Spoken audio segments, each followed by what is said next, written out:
Hi, everyone. Welcome to Hunting for Silver Linings. Today is Wednesday, February 10 here in the US. I'm the chapter director for Grand Rapids, Michigan. My name is Corey Hart. I have my colleague Yorgo Katsanos. He's down in Atlanta.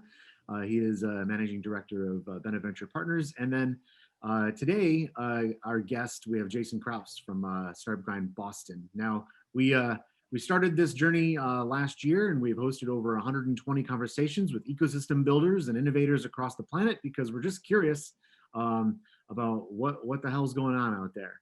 And thus the name of Hunting for Silver Linings. So we did speak with Jason last year, and we got a really good idea of the makeup of his ecosystem and some of the challenges and opportunities within that ecosystem. So if you want to learn that, you can always check the previous meeting.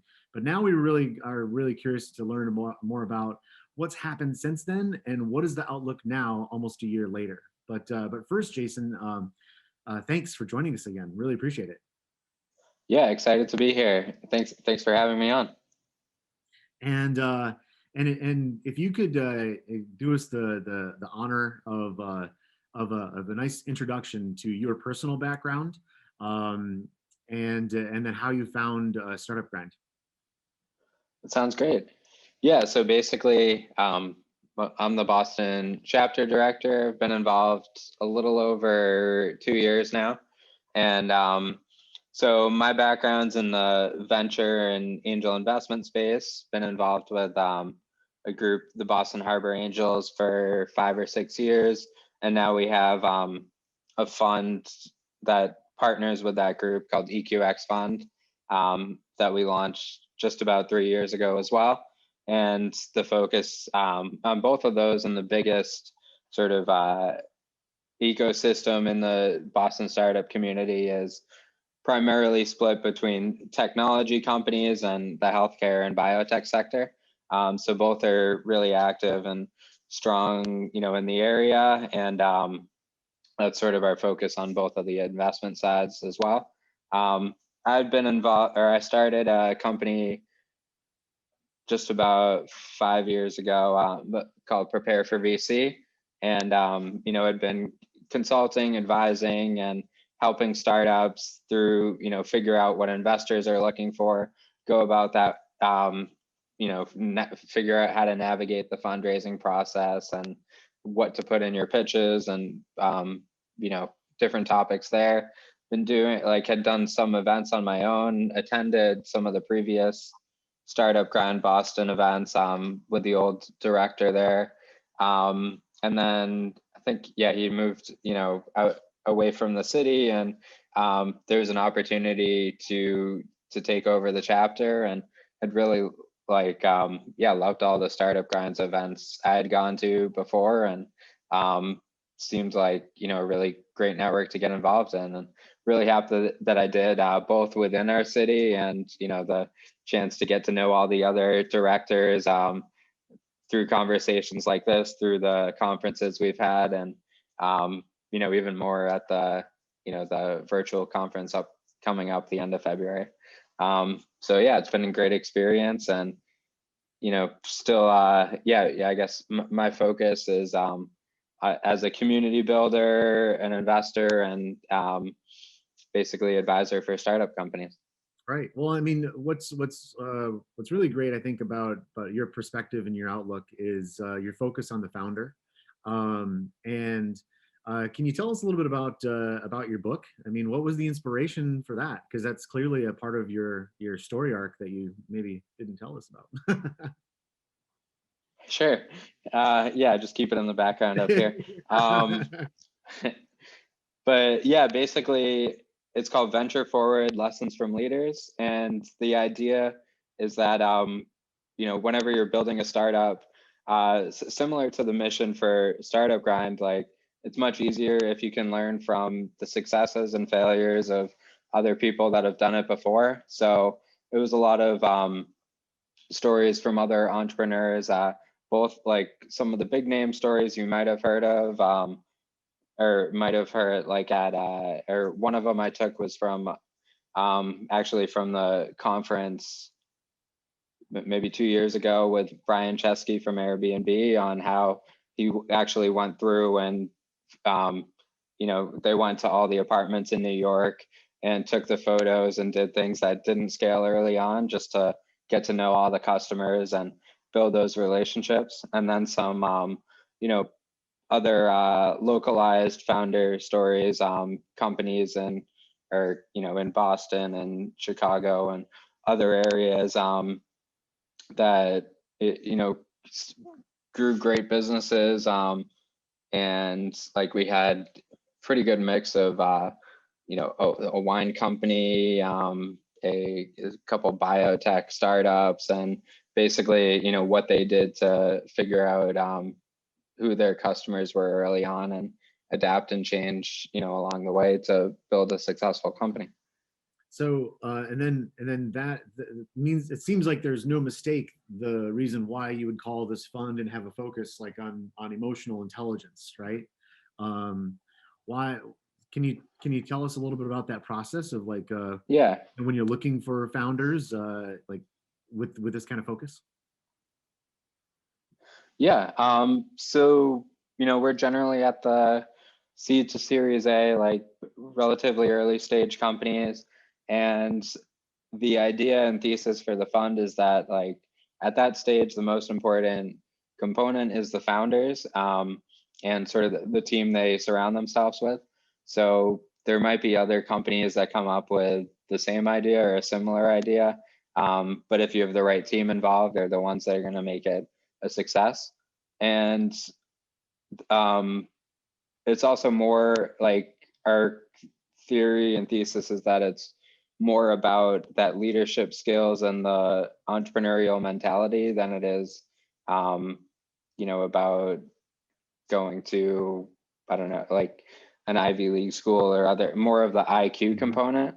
So EQ, yeah, we're looking at, you know, leadership either within startups in the corporate world or just being an expert in their field. We're looking at even, you know, the small things of like when they're pitching, how they introduce their startup, if they're talking about everything that we've done as a team, or if they're talking about like what I've built. And you know, yeah, so like that they're basically focused on the team mentality, their you know, honesty, and that everything they present we check out in the due diligence process. And you know, they're pretty open and upfront about the positive side and the challenges that come on board there. And yeah, just building that relationship and trust with the founders that you know, if there's a challenge ahead, they're going to let us know about it, and we can help you know, any way we can. But it's hard to do that if you don't know there's something going on.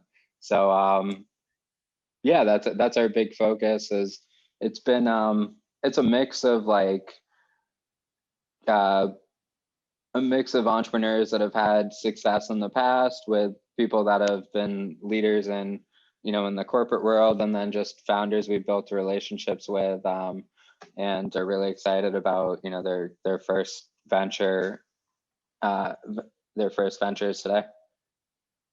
Sure. So I'm going to ask one last thing about your profile and the things that you're involved with, and then I'll let Yorgo at you. Um, so with the prepare for VC, been at that for a little while as well. Between all three things here, like the focus of the book, you know, your personal experience, now this fund, of course, and prepare for VC, like you're obviously a champion for the founder, right? Like you really want the founders to succeed. Um, and maybe you could help us help tell us like who's founder who's the prepare for VC for, like who can get plugged in there, because I remember just a few weeks ago you put out a little message to a lot of us and said, hey, check this out, and I got in there, and I got to tell you, like that's an incredible resource that you've built. So maybe you could talk a little bit more about Oh, that so thanks. people can find it and get plugged in. Yeah, sure. Yeah, we actually so started more on the advisory side, like with different packages, and we still have that as well, of like, you know, everything from you have an investor presentation coming up in a week and need, you know, a updated pitch deck and like a practice session to creating your materials from scratch with financials and valuation. But then our big focus over the last year, probably 8 months or so, has been more entrepreneurial education. So we have an accelerator cohort we run with basically 2 sessions every week, more teaching, more education on like how to go through, build that pitching, go through the pitching process, figure out who or do the competitive research and analysis, figure out what to pitch investors, how to get in front of them, with some demo day events built in there as well. And then the last component is a broader startup community that we have, plugging in, both plugging in like events, a chat page, and so like we'll showcase some of our startup grind events on there, or basically all of our startup grind events on there, as well as other community ones that are going around Boston and outside. Like it's it's a broader platform. Pretty much anybody can join in there. We just ask that you actively participate and help everybody else in the community there.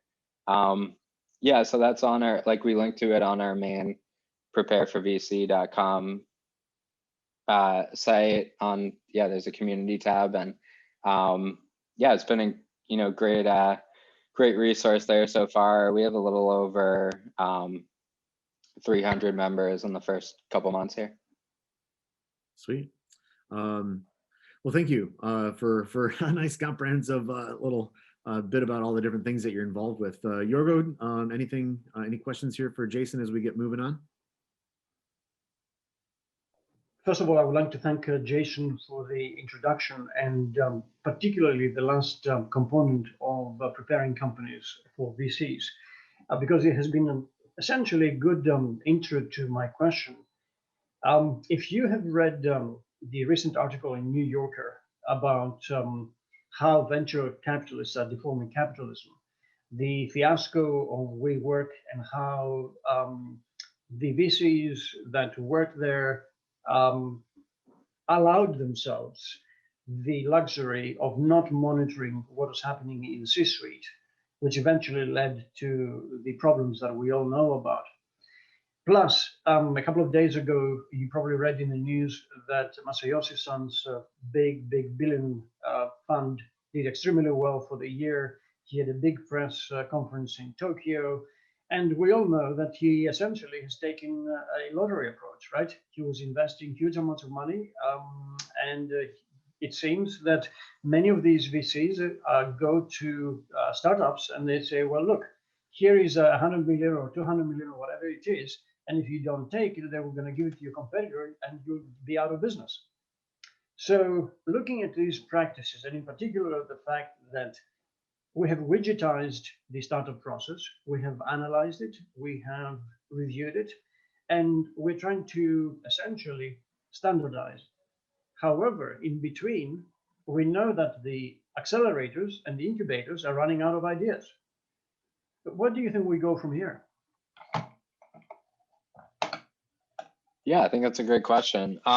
So I think the big shift has been some of this was available in the past, but a lot of it was, an investor comes to you and, you take their investment, or you choose between a few term sheets that are on the table. And now there's a lot more data, conversations, and resources out there, to help you do the due diligence on the investors as well. So, there's tools to rate investors. There's tools, or basically, more open chats on what's called VC Twitter and other social media channels there as well, about people's relationships and excitement with how certain VCs are helping them, and then if they had bad experiences, so that becomes public too. So it's sort of like a self-regulation system there of on checking the investor side, but definitely the other component you mentioned too of, you know, getting to know the founders, staying up to date on, yeah, like what you mentioned on the WeWork side. I mean, the biggest, it's, yeah, you don't get, you know, 100% of the information as an investor, but that's where the board seats come in, and you should have somebody active there that can, you know, be part of like checking in on the company, making sure everything's aligned with the investor and all the shareholder interests. And you know, it's that part, like, I think there's some, yeah, you know, due diligence on the founder is really important. That's why, you know, we're really focused on building those relationships, but it can also be a different experience if you're running a 30 person startup versus however many people, you know, WeWork ended up having up there. So I mean, some of that can build up and, you know, get in your head and be, you know, like change people a little bit, but a lot of those characteristics are, you know, that honesty and like, you know, humility and everything, you can get to know a little bit earlier on as well as you go through that due diligence experience. Thank you. That's a good point, because you raised the issue of corporate governance. We have created a culture for the entrepreneur, and the newspapers are focusing only on the unicorns. They don't look on the large proportion of companies that never make it to second rounds, right? For every success Right. story, there's 99 non-successful stories. So the first question that comes out of this overview, if you want, is what happens to entrepreneurs who don't raise capital before the, let's say, the C round or the A series? Yeah, so I think, and most of the press does go towards those, yeah, like, you know, most of the stories we're hearing about is those like successful unicorn companies, but there's a lot of what I'd still call successful ventures that are acquisitions or, you know, other exits that, like, basically one of the main reasons, you know, large VCs are focused on that is if you have a small, or if you have a, you know, $500 million fund and you have a company that you put a small amount of capital in and even has a sizable exit, you know, could be $100 million exit, it's still not going to make a huge dent in your portfolio overall. But if you're an angel group or a smaller like micro VCs, or there's a big movement in that space now as well. You know, if it's a company that only raises less than $10 million in capital and exits for $100 to $200 million, that's a really sizable return for all the investors and all the founders in there. So seeing more of a trend in that space too, but you know, those companies aren't getting the same level of like recognition and hype for it as all the unicorn businesses out there. Is there a correction going on here? Do you think that we will be hearing more of the second category of companies? Because ultimately, I'm sorry, yeah. just to interrupt you here for a second, excuse me, because the role I would expect of startup grind directors would be to go beyond the headlines, right? To create an ecosystem, and not only the individual success stories, but create a system where you have consecutive and consistent performance. Right. Yeah. So I think, no, and I think that's been like certain areas. I mean, even if we talk with directors and different chapters across the US, like, I mean, there's like more of our more of the Boston based and other, other chapters here, like have liked that model for a while of like, let's give the company enough money to hit a clear milestone, go to the next round, and, might not need a huge amount of capital towards an exit. But then if you look on, more of the like San Francisco, Silicon Valley mentality and some other chapters there is basically how do we get involved, fund a lot early on, and they're usually larger funds that are getting involved and need to return a larger amount to all their limited partners. So yeah, some of that shift might happen, but it's also, and I guess the interesting part will also be like, as we're all, virtually meeting with companies anyways, is more of that geographic barrier going to be broken down in terms of like, doesn't really matter if we're meeting with a company in Boston or a company in Grand Rapids or, wherever they're located, we're going to be jumping on a Zoom call with them anyways. So. Sure, thank you. Which of course begs then the question, as you have seen recently, the massive exodus of both companies and talent out of the valley. Is that something that you have noticed in Boston? I mean, we hear that Texas is booming. We see Florida booming. We're looking at Atlanta that has created a very successful healthcare ecosystem. Do you see any kind of change, qualitative change in your area? Not at the not noticeably. Like, I think our big draw in the ecosystem is the universities and like the hospital system. So for the biotech and healthcare, I think that's still going to be a big resource there. And then, all the colleges and universities are going to be a big tech talent pool. But yeah, so haven't noticed a huge change, but it's still but then again, like, haven't really been meeting people in person recently anyways. So yeah, we'll see what happens. And I know like some companies are already or I mean, some companies even at the beginning of the pandemic said like nobody's coming back to the office through the end of, or through this upcoming summer. So I know, like, I mean, personally, I'm looking forward to, like, it's been great on the virtual side, being able to like jump from one meeting to another and get to meet with a lot more people. But looking forward to getting back to that in-person experience of like getting to see people, whether it's an event or just a meeting, and getting to know them a little bit better there.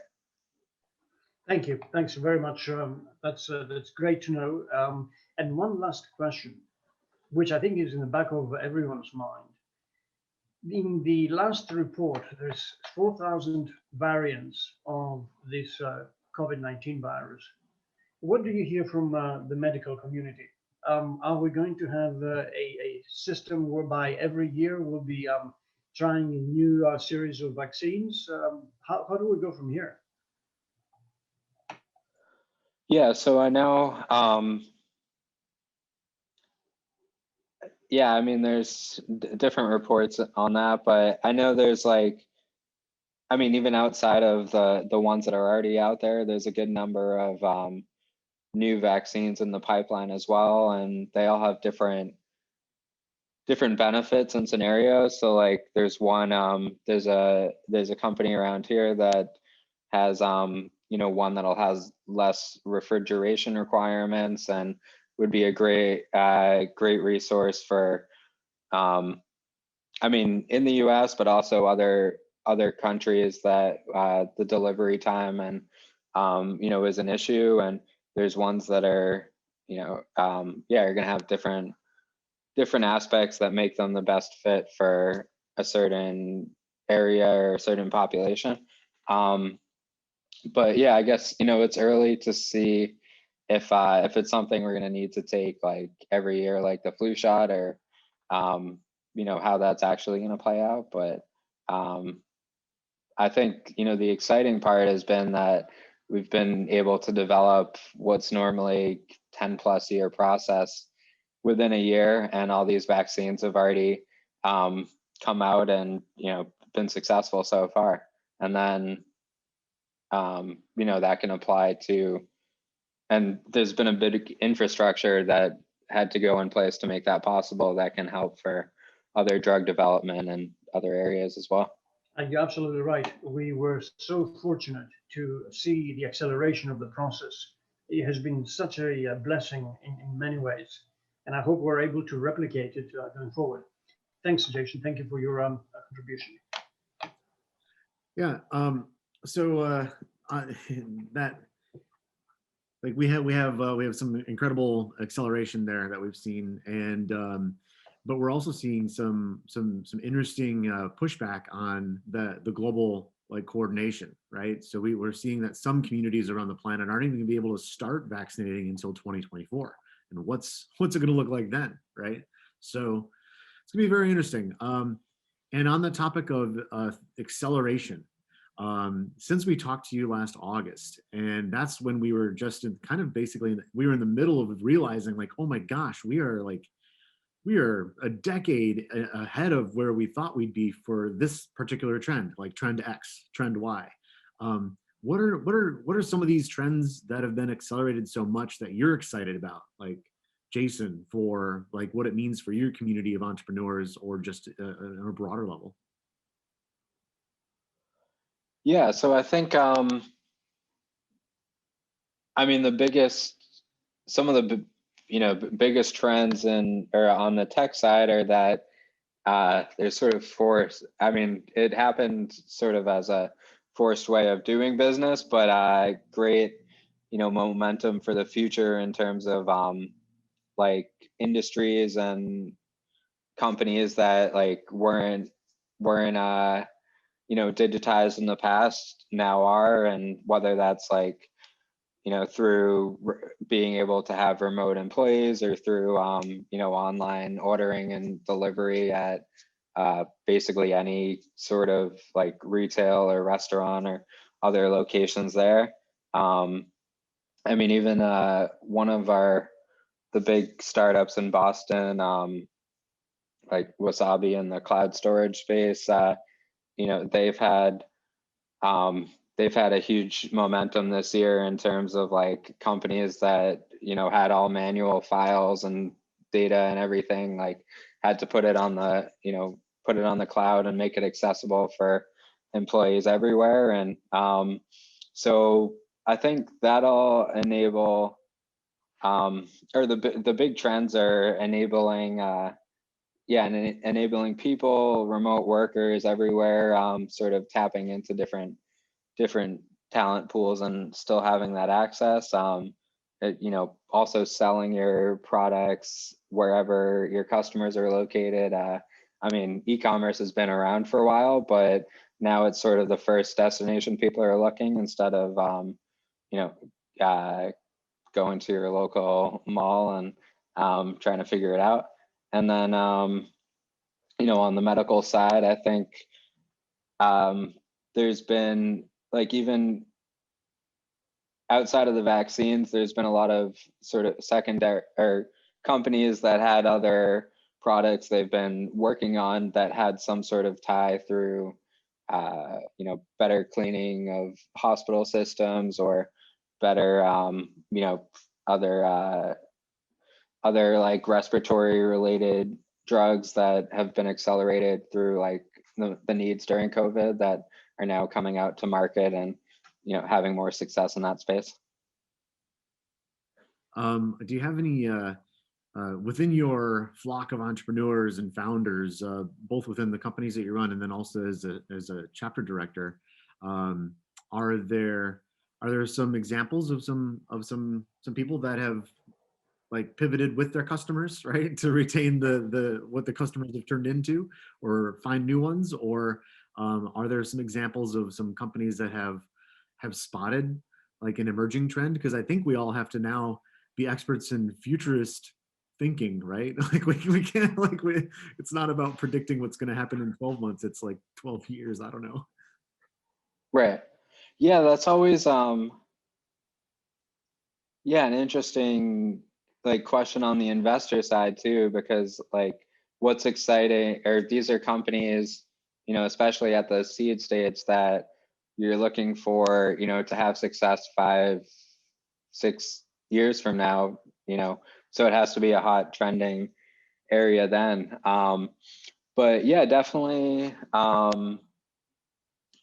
I mean, there's yeah, like, there's a company in the or yeah, some medical tech companies that like are managing relations, or there's one of our startups, OmniLife, that like manages the communication between transplant centers and hospitals, and used to be a lot of phone calls back and forth, and was even bigger problem now that people like not everybody is in the space, and some people might be remote, and they can sort of manage everything through a chat system and be able to communicate effectively there. There's other ones that are there's a local startup here, it's called Investor, that like basically allows any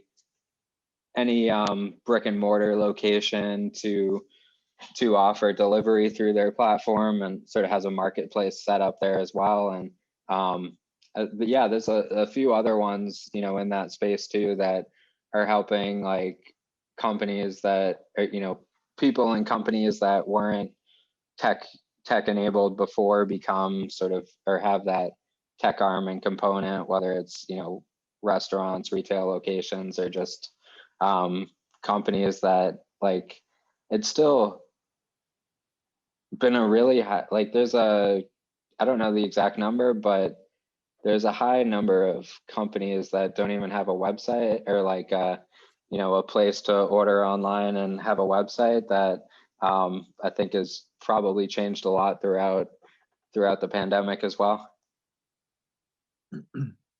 Yeah, so like digitization, like across the board there. I know that's the case in a lot of places. Right. We've also heard some pretty exciting things in emerging ecosystems where there's been a whole mindset shift, like generationally. So we're talking like grandparents are now online, and banking. Like banking has now been made accessible just because of the need, because you can't, they're no longer done in person, and that's also helping to eliminate secondary like financial markets, like informal markets, which is, I don't know, it's kind of wild stuff. Yeah. When you And Reddit's informing that too. That's another topic. um so as far as like your ecosystem also, do you have any kind of impressions on the outlook? Like, is it generally optimistic, or we can get micro and you can say, okay, well, yeah, there's like this person I know that's working on this and they're looking forward to solving that. I mean, I don't know. Yeah, so I think being a startup founder in general, or like being part of this ecosystem, you sort of have to be optimistic. And but like the big thing is you're out there trying to spot opportunities that like most people see as just problems and challenges, and create something out of them. So I mean, I know like there's even companies or there's a company in the footwear space, like there's some that did sort of twist at what I call like a twist instead of a pivot. So like there's a footwear startup that decided, we can launch our own line of masks and, sell that throughout the pandemic, get a little bit more capital that way, and keep bootstrapping. And then, there's other ones that found sort of short-term solutions they can help out with in the pandemic that might not be part of their long-term business and might not be something they're fundraising for, but there's an opportunity right now they can help other businesses or individuals with. And then there's things that like people, still seeing people say like, oh, there's this new, new video chat software Zoom, even though it's been around, it's been around for a while, but it's been accelerated during the pandemic, and people are, now comfortable just getting on a video chat with each other, and everything from like, from discussions to presentations to like there's more classes online and everything like that as well. I don't know, Yorgo, before I move on to the next topic, do you have any questions on what we've been talking about here? No, the idea of pivoting is actually an exciting opportunity, because what we've seen is there is resilience in the ecosystem. And what we have noticed is that this positive mind frame has been evident throughout our discussions over the last year or so, which of course begs the question, what happens as the economy normalizes, right? Whenever that happens. Right. Yeah. I mean, it'll be interesting to see, like, if it's, I mean, one theory is that, once everybody's vaccinated, everything's sort of more back to normal. People are going to want to go out, do everything they couldn't do in person. So travel, go back to the office, like go, shopping in person and everything. But the other side is, now we're accustomed to some of this way of life of just having everything, or everything accessible through delivery, through Zoom chats, through other virtual methods. We might not have taken advantage of in the past. So it's early to predict, like, what'll happen, but I mean, it's probably a combination somewhere of both. Now I'd like to get into how your area has reacted and helped entrepreneurs, maybe even just lifestyle brick and mortar. So like economic development organizations within every state have responded differently because either of a lack of access to federal funds here in the US, or whatever that is, whatever that looks like. In Michigan, I know we have a lot of money available to entrepreneurs, whether they're in ideation, whether they're just trying to hold on to employees, grants, like non-dilutive, other resources. Like there's no shortage, and it doesn't matter. There's certainly a lot specifically set aside and targeted intentionally for populations of color and other marginalized populations, women entrepreneurs, but then also for large corporations too, who might need like $5-10 million. So it's pretty distributed here in Michigan. Is that happening in your region? Yeah, it is. So, I mean, some of it's like localized, grant programs and funding opportunities there. There's a lot more of the education component too, through event groups and, organization, whether it's, Startup Grind and other organizations, or just, there's a lot of other events, like, yeah, we partner with and collaborate with around Boston. And then I mean, there's been, a few new legislations, but one of the new aspects that launched in 2020 was like an angel investor tax credit to incentivize people to invest in, I think it has to be like, the company has to be doing under a certain amount in revenue, but like investing in earlier stage startups and fueling companies that can, basically incentivizing people to invest locally into, more startups, and sort of fuel that side as well. Now some more like getting nitty gritty into your ecosystem there. We've seen in some large areas, Yorgo had mentioned earlier about the mass exodus from some of the hubs, some of the larger hubs. And we're seeing some of that, flow back, but not a lot. But what's that look like for your region? Is there a reverse gentrification en masse, or is there an opportunity for people to come in and swoop up like some cheap real estate or leases? Like what's going on? We haven't seen the same like exodus as, you know, New York or San Francisco or other areas there. It's still, I mean, yeah, like the apartment prices and everything haven't really come down. Some of them been offering, I don't know, like a month free or something, but still relatively similar there.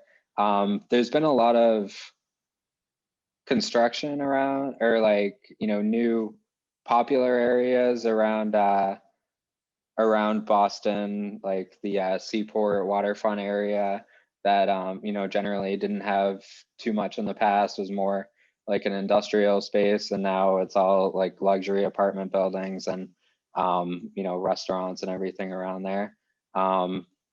So yeah, haven't seen too much of a decline in that. It's just but also I know, like,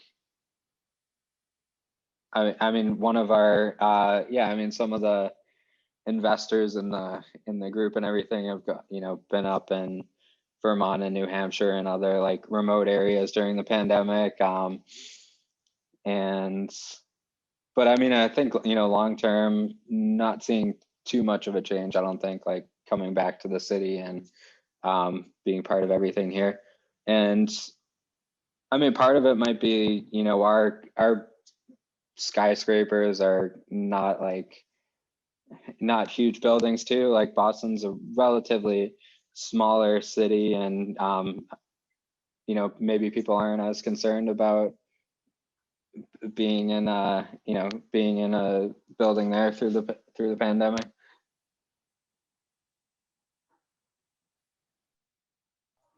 Jason, just to jump in for a second, Yeah. I was wondering, we're talking about, of course, changes, demographic changes, and work practices that are changing, and so on and so forth.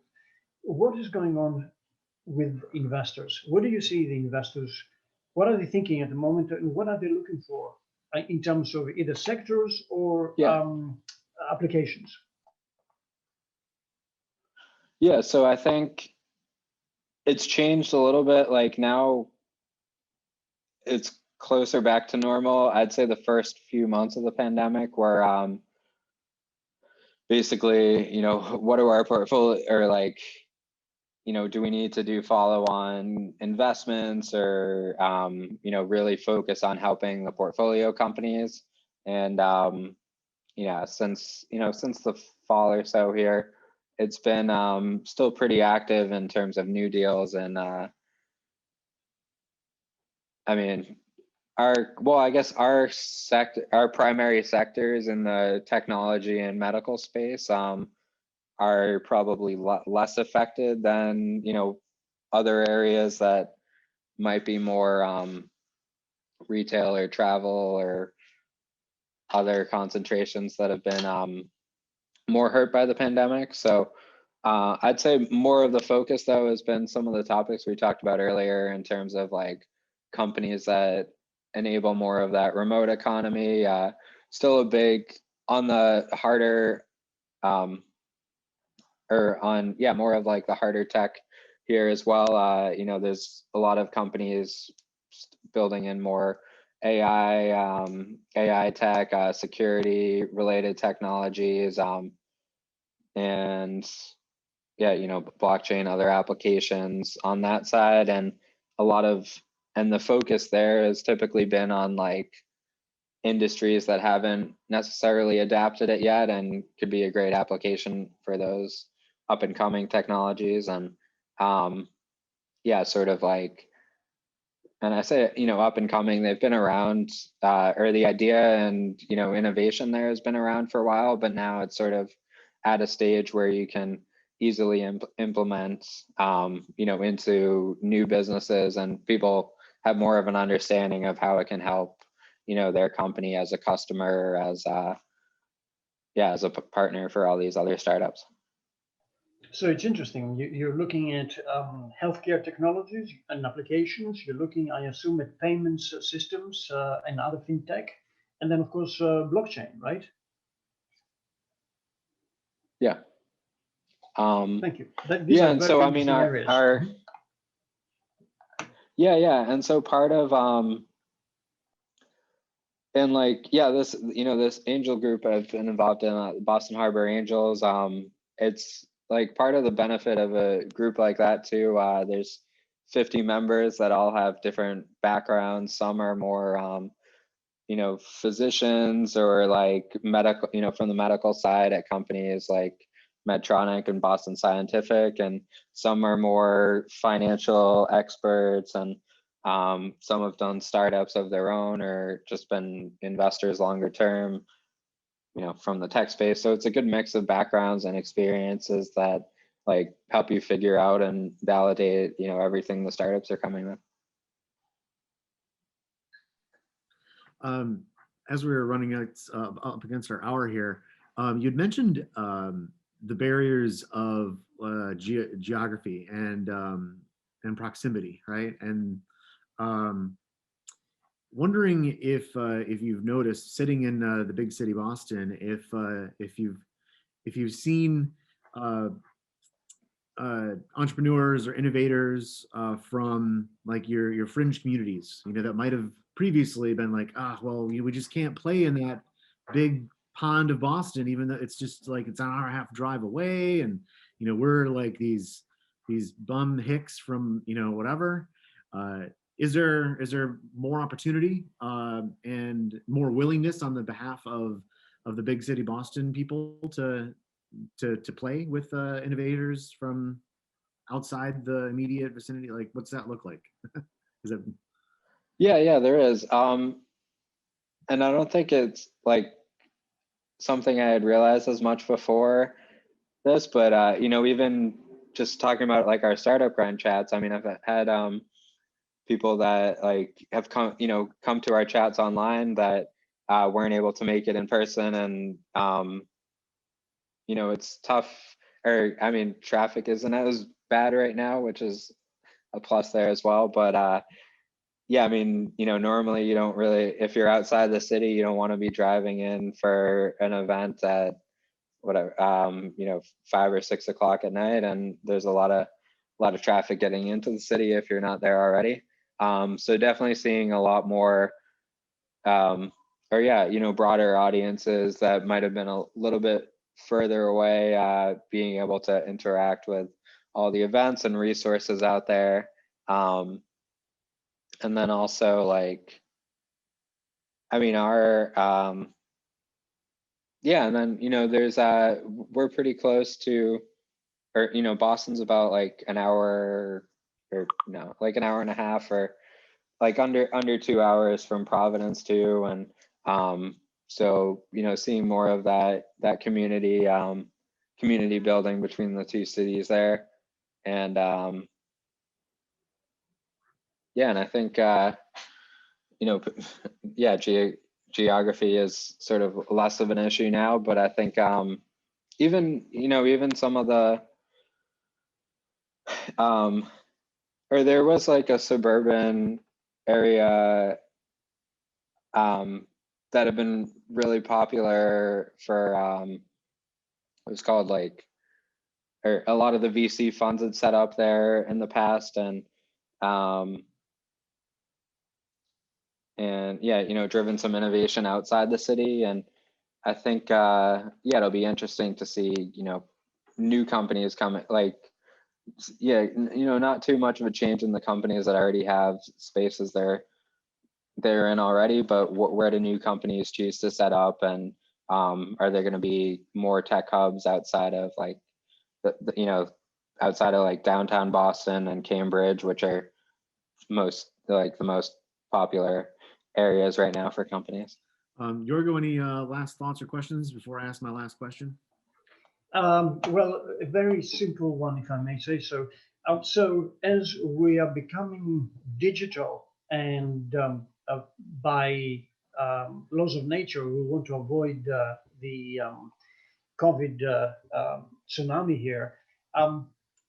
You think we will continue being virtual? Do you think that the marketplace is going to continue to move into the digital applications world, or do you see a kind of cross sectional and perhaps multidisciplinary series of solutions that will start going straight through to manufacturing and other services, including retail and so on and so forth? Yeah, I think everything's going to be,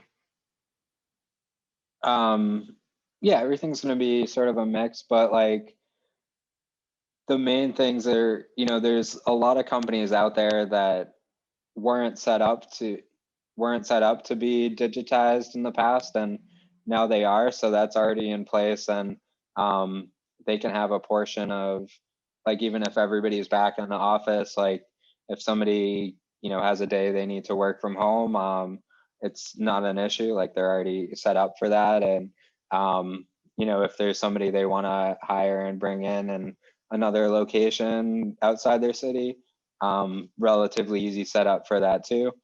And then, you know, even on the way, like way we're interacting with each other, you know, people are more comfortable now with virtual meetings than they were in the past. And, you know, applications like, you know, Clubhouse and other channels where you can just, you know, jump on, talk to a bunch of people that you've never met before and have conversations with them. I think like some other, you know, community channels and sides there are becoming more popular through the pandemic as a way to, you know, connect with new people and expand your communities. Thank you. So the last question we always ask is what can the global network of Startup Grind chapter directors and ecosystem builders do for Jason right now? What can we do for you? I appreciate that. Yeah, I mean, excited. We have a couple of, or we have an event Thursday, and then a couple other ones we're planning. So yeah, always great to have other chapter directors or members on board at any of our events. Excited, you know, to meet everyone. Yeah, or you know, all the new faces and catch up with everybody at the global event here as well. And then, yeah, you know, also anybody that wants to join our Prepare for VC community, love to have you guys involved in there as well. And yeah, you know, if there's other ways we can help out any of the companies you guys work with, you know, always happy to chat about that. How do they find Prepare for VC? Yeah, so it's with the number 4, prepareforvc.com. And there's a, yeah, one of our tabs at the top is community, and you can just click and register to join. Cool, great. Any real last thanks there, Yorgo, from you? No, I simply want to thank Jason very much for his time and his contributions. Some very, very thoughtful, if I may say so, answers, and quite illuminating for all of us and for our ecosystem. Congratulations on running a very successful Boston Startup Grind. Appreciate that. Yeah, thank you guys. And no, it's great to be on here. Excited to check out, yeah, more of the other director talks here. And yeah, you know, great job with your chapter as well. Thanks. Yeah, it's been a lot of fun. It's been a great adventure. Kind of surprised ourselves with where we ended up. We never really intended on 120 conversations with chapter directors, but it's been enlightening and a great time because we like people. So again, thanks for the generosity of your time, and we'll check in a few months. I'll probably see you at the Director Summit, though, right? Yeah, no, that'd be great. All right. Cheers. Appreciate Thanks a lot, it. Jason. Thanks.